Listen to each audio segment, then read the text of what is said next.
যে 1 ঘন্টার উপরে এরকম আমার সাথে মেলামেশা করতো। মানে আমার মতন বুড়া একটা লোকে ইয়ং একটা মেয়েকে বিয়ে করেছি। আমি যখন কান্না করতাম আমার তখন ও ছাড়তো না। আসসালামু আলাইকুম প্রিয় দর্শক, স্ক্রিনে থাকা ভিডিওটা ইতিমধ্যে আপনারা দেখতে পেরেছেন। প্রিয় দর্শক, জল্লাদ শাহজাহান তিনি দাবি করছেন তার স্ত্রী তার কাছ থেকে 17 লক্ষ টাকা নিয়ে গিয়েছে এবং তার স্ত্রী দাবি করছেন সে অমানবিকভাবে নির্যাতন করতো তার উপরে, এর জন্য তিনি চলে গিয়েছেন তার কাছ থেকে। প্রিয় দর্শক, কার কথা সত্য কার কথা মিথ্যা সেটা আমরা জানি না, আমরা সরাসরি স্ক্রিনে গিয়ে তাদের বক্তব্যগুলো শুনে আসি। যে 1 ঘন্টার উপরে এরকম আমার সাথে মেলামেশা করতো। আমি যখন কান্না করতাম আমার তখন ও ছাড়তো না। যে মেয়েদের মাসে মাসে একটা হয় ওটাও বিশ্বাস করতো না। ওই অবস্থা আমার সাথে মেলামেশা করতো। বিয়ের আগে বলছে যে আমার এসব কোনো চাহিদা নাই, হ্যাঁ। আর বিয়ের পরে মানে স্বামী স্ত্রীর যে একটা সম্পর্ক আর কি, বলে আমার 4-5 বার লাগবো প্রতিদিন। রাইতলেও আমার এই ঘুমাইতে দেয় না, 5টা-6টা বাজে যায়, ঘুমাইতে দিত না। বলতো আমি জীবনে বিয়ে শাদি করি নাই, আমি হলো চিরকুমার, এখন আমি নতুন নতুন বিয়ে করছি, আমার 6 মাস ধরে লাগবে এরকম। তখন আমি বলতাম কি, দেখেন আমি এরকম পারতেছি না, আপনি আমারে আপনার হাত থেকে মুক্তি দেন। আপনি তো বিয়ের আগে বলছিলেন যে আমার টাকা পয়সা বাড়ি গাড়ি সব কিছু দিবেন, এখন আমার কোনো কিছুই লাগবে না, আপনার হাত থেকে আমার মুক্তি দেওয়া দেন। তখন বলতো কি এত সহজ না আমার হাত থেকে মুক্তি পাওয়া। আর বলে আমি যে রশি নিয়েছি না, যে এই রশিটা তোরে ফাঁসি দিব, বলে আমি জেলখানা থেকে নিয়েছি, এটা তোরে ফাঁসি দিব, আমি তোরে যে মারমু আমার একটু সময় লাগবো না, কি লেগা আমি আগে যখন জেলের থেকে বাইরে ছিল আগে বলতেছে যে আমি দিনে ধরে কালে মানুষে কল্লা হালাই দিচ্ছি, জব দিচ্ছি, এটা করছি সেটা করছি, জানো ওই জায়গায় এতগুলা মানুষ আমি ফাঁসি দিচ্ছি, এগুলা মানে বলতো পয় দেখাইতো। কিরকম করতো, ওর তো দেখতেই জল্লাতের মতো না, আরও মানে খারাপ। যে কি করব আমি, কি বলবো, যে পারে না যেন ওই জায়গায় আমার মাইরা ফালায়, এরকম অবস্থা করে। হ্যাঁ, আমি কানতাম, পাও ধরতাম, তারপর আমার ছাড়তো না। এখন তো সবাই বলে যে ওই মেয়েটা তো কিরকম, যে কিভাবে বলে এসব কথা, শরমের কথা, যে স্বামী স্ত্রী সম্পর্ক থাকতেই পারে, এটা তো করতেই পারে, কিন্তু ও আমার সাথে যেরকম করছে এটা স্বামী স্ত্রীর না, ও আমারে অনেক কি বলবেন, এগুলা বলার মতো ভাষা না, অনেক খারাপ। মানুষের সামনে ভালো সাজে, দিন হলে তো ওরকম টাকা পয়সা চাইতো, মারতো, মানুষের সামনে বলতো কি তুমি যদি যাইতে চাও তাহলে তুমি যাইতে পারো, কোনো সমস্যা নেই, এ কথা বলতো। মানুষ যে চলে যেত আমারে মারতো, আমারে শোয়া গলার ভিতরে পাড়া দিত। আর বলে আমি যে রশি নিয়েছি না, যে এই রশিটা তোরে ফাঁসি দিব, বলে আমি জেলখানা থেকে নিয়েছি, এটা তোরে ফাঁসি দিব, এগুলো বলে। পরে আমার ভয় দেখায়, বিয়ের আগে মানে ভয় দেখাইছে যে মাইরা ফালাইবো, আর এখন ভয় দেখাইতেছে যে মানে আমার 14 গোষ্ঠী পুলিশ দিয়ে ধরাইবো, যে এই টাকা আমার তো দেয় না, এটা সই নিছে চালাকি করে, হ্যাঁ টাকা দিছে এটা বলবো, আর তো 14 গোষ্ঠী আমি পুলিশের দ্বারা দিম, আমাদের সব কিছু আছে। এই তো বললাম না, মানুষের সামনে এত ভালো ভালো কথা বলে, মানুষে বুঝতেই পারে না যেন ওর ভিতর বেজাল আছে। আর মানুষ চলে গেলে আমার মায়ের যতন শুরু হয়ে যায়, আমি তোরে যে মারমু আমার একটু সময় লাগবো না, কি লেগা আমি আগে যখন জেলের থেকে বাইরে ছিল আগে বলতেছে যে আমি দিনে ধরে কালে মানুষে কল্লা হালাই দিচ্ছি, জব দিচ্ছি, এটা করছি সেটা করছি, জানো ওই জায়গায় এতগুলা মানুষ আমি ফাঁসি দিচ্ছি, এগুলা মানে বলতো পয় দেখাইতো। আর আমি যদি চলে আসি আমি মিথ্যা মামলা দিব, এমনকি আমার 14 গোষ্ঠী জেলখানায় বরবো, এই কথা বলছে। কিরকম করতো, ওর তো দেখতেই জল্লাতের মতো না, আরও মানে খারাপ। যে কি করব আমি, কি বলবো, যে পারে না যেন ওই জায়গায় আমার মাইরা ফালায়, এরকম অবস্থা করে। তারপরে রাইতলেও আমার এই ঘুমাইতে দেয় না, 5টা-6টা বাজে যায়, ঘুমাইতে দিত না।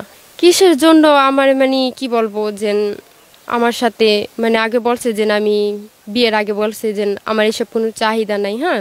আর বিয়ের পরে কি বলবো, মানে স্বামী স্ত্রীর যে একটা সম্পর্ক আর কি, হ্যাঁ, বলে আমার 4-5 বার লাগবো প্রতিদিন, এই কথা বলে। হ্যাঁ, যে 1 ঘন্টার উপরে এরকম আমার সাথে মেলামেশা করতো।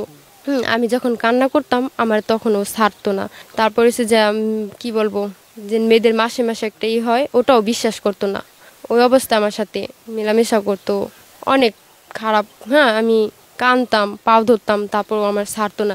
এখন তো সবাই বলে যে ওই মেয়েটা তো কিরকম, যে কিভাবে বলে এসব কথা, শরমের কথা, যে স্বামী স্ত্রী সম্পর্ক থাকতেই পারে, এটা তো করতেই পারে, কিন্তু ও আমার সাথে যেরকম করছে এটা স্বামী স্ত্রীর না, ও আমারে অনেক কি বলবেন, এগুলা বলার মতো ভাষা না, অনেক খারাপ। মানুষের সামনে ভালো সাজে, ও যেগুলো কথা বলতাছে একটার পর একটা মানে বলতাছে যে আমি নাকি একবার প্রথম বলছে আমার সাথে নাকি টিকটকে পরিচয় হয়েছে, বলতো আমি জীবনে বিয়ে শাদি করি নাই, আমি হলো চিরকুমার, এখন আমি নতুন নতুন বিয়ে করছি, আমার 6 মাস ধরে লাগবে এরকম।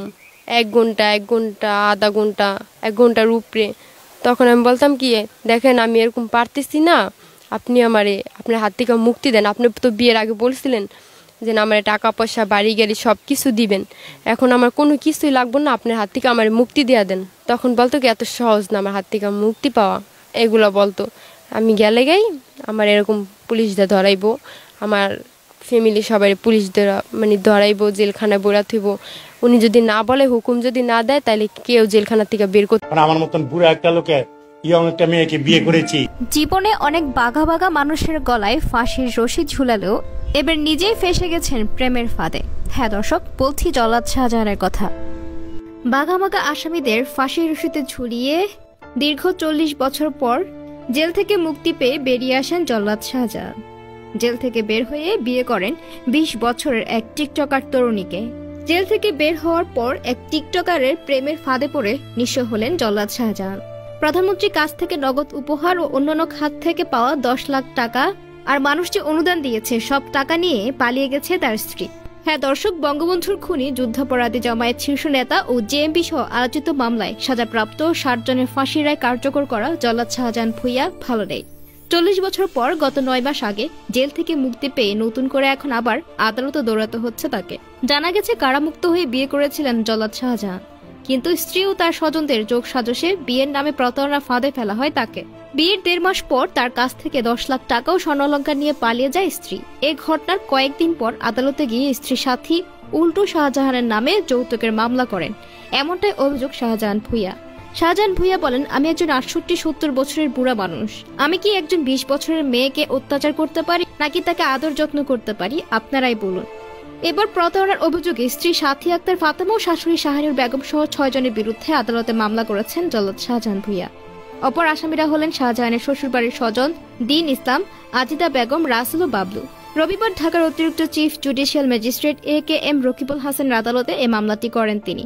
মামলাটি করার পর তিনি সংবাদ সম্মেলন করেন, সেখানে বিস্তারিত খুলে বলেন। আদালত বাদীর জবানবন্দি গ্রহণ করে পুলিশ ব্যুরো অফ ইনভেস্টিগেশনকে অভিযোগ সংক্রান্তে তদন্ত করে আগামী 27 জুনের মধ্যে প্রতিবেদন দাখিলের নির্দেশ দিয়েছে। আমি তো জানতাম না যে এত প্রতারক চক্র বাংলাদেশে হয়েছে। মামলা দায়ের শেষে আদালত থেকে বেরিয়ে জল্লাদ শাহজাহান বলেন, আমি আইনজীবীর পরামর্শে আমার স্ত্রী সহ 6 জনের বিরুদ্ধে মামলা করেছি। আমি ন্যায় বিচার চাই, আদালতে আমি ন্যায় বিচার পাবো আশা করছি। বাদী জল্লাদ শাহজাহানের আইনজীবী মোহাম্মদ ওসমান গনি এই মামলাটি পরিচালনা করেন। কারাগার থেকে মুক্ত হয়ে চায়ের দোকান দিয়েছিলেন জল্লাদ শাহজাহান। 2023 সালের 21 ডিসেম্বর কাজী অফিসে সাথী আক্তার ফাতেমার সঙ্গে বিবাহ বন্ধনে আবদ্ধ হন শাহজাহান, কিন্তু বিয়ের 1.5 মাস পরে স্ত্রী আসল রূপ ধরা পড়ে তার কাছে। প্রধানমন্ত্রীর কাছ থেকে পাওয়া নগদ উপহার ও অন্যান্য খাত থেকে পাওয়া প্রায় 10 লাখ টাকা ও স্বর্ণালঙ্কার নিয়ে পালিয়ে যায় তার স্ত্রী ও শাশুড়ি। শুধু নগদ অর্থ নিয়ে পালিয়ে গিয়ে ক্ষান্ত হননি তার স্ত্রী, উল্টো তার বিরুদ্ধে যৌতুকের মামলাও করা হয়েছে বলে জানান তিনি। সব হারিয়ে দেনায় জর্জরিত হয়ে দিশেহারা হয়ে পড়েন দেশের আলোচিত এই জল্লাদ। সম্প্রতি গণমাধ্যমকে আক্ষেপের সঙ্গে জল্লাদ শাহজাহান বলেন, পাওনাদারদের ভয়ে পালিয়ে বেড়াচ্ছি, কখন কোথায় থাকি ঠিক নেই, অনেকদিন ধরে অসুস্থ, আমাকে দেখার কেউ নেই। তিনি বলেন, আমি এদেশে সবচেয়ে দীর্ঘ সময় কারাভোগ করেছি, এখন আমার করার কিছু নেই। কারাগারে অন্তত আমাকে খাওয়া দাওয়ার খরচ নিয়ে চিন্তা করতে হতো না, এখন আমি খেতে পারি না। কেউ আমাকে একবেলা খাবার দিলে আমি খাই, না হলে আমি কিছুই খেতে পারি না। আমার কাছে কোনো টাকা পয়সা কিচ্ছু নেই, থাকার জায়গা নেই। আমি একদিন খেলে 2 দিন না খেয়ে থাকতে হয়। উল্লেখ্য, 1979 সালে ডাকাতি ও হত্যা মামলায় দোষী সাব্যস্ত হয়ে জেলে যান শাহজাহান। 2001 সালের আগে 1988 সাল থেকে সহকারী জল্লাদ হিসেবে কাজ শুরু করেন তিনি। তখন তার বয়স হয়েছিল 30-এর কিছু বেশি। বয়স যখন কিশোর কোঠায়, তখন থেকে ঘর ছাড়েন। মা বাবা ছাড়াও শাহজাহানের 3টি বোন আছে। জেলে ঢোকার পর শুধু বড় বোনই শাহজাহানের সঙ্গে কয়েকবার দেখা করতে এসেছিলেন। সাজা শুরুর প্রায় 5 বছর পর শাহজাহানের বাবা মারা যান। 10 বছর পর গত হন মা। তিনি কারো জানাজাতে উপস্থিত থাকতে পারেননি। শাহজাহানের বোনের বয়স এখন 90-এর ঊর্ধ্বে। তার রক্তের সম্পর্কের আত্মীয়দের মধ্যে তিনি একমাত্র বেঁচে আছেন। বর্তমানে জল্লাদ শাহজাহানের হার্টের সমস্যা, রক্তচাপ ও শ্বাসকষ্টজনিত সমস্যা রয়েছে। 44 বছর কারাভোগের পর 2023 সালের 18 জুন ঢাকা কেন্দ্রীয় কারাগার থেকে মুক্তি পান শাহজাহান ভূঁইয়া। তবে মুক্তি পাওয়ার পর নিজেকে মোটামুটি গুছিয়ে নিয়েছিলেন, সবাই তাকে অনুদান দিয়েছিলেন। অবশেষে এক টিকটকারের ফাঁদে পড়ে প্রেমে পড়ে বিয়ে করে সব হারিয়েছেন জল্লাদ শাহজাহান। এখন খেতে পর্যন্ত পারছেন না। দর্শক, এই নিয়ে আপনার মন্তব্য কি কমেন্ট বক্সে জানিয়ে দিন, আর আপডেট পেতে আমাদেরকে ফলো করে সাথে থাকুন। ধন্যবাদ। প্রিয় দর্শক, স্ক্রিনে থাকা ভিডিওটা আপনারা ইতিমধ্যে দেখতে পেরেছেন। ভিডিওটা অবশ্যই গুরুত্বপূর্ণ ইম্পর্টেন্ট ছিল। ভিডিওটা আপনারা শেয়ার করে দিবেন এবং কার বক্তব্যটা, কার কথাটা আপনার কাছে সত্য মনে হয়েছে সেটা কমেন্ট বক্সে কমেন্ট করে জানিয়ে দেবেন। ভালো থাকবেন, সুস্থ থাকবেন। আপডেট ভিডিও পেতে চাইলে নয় দেশ মিডিয়াতে চোখ রাখবেন। আল্লাহ হাফেজ।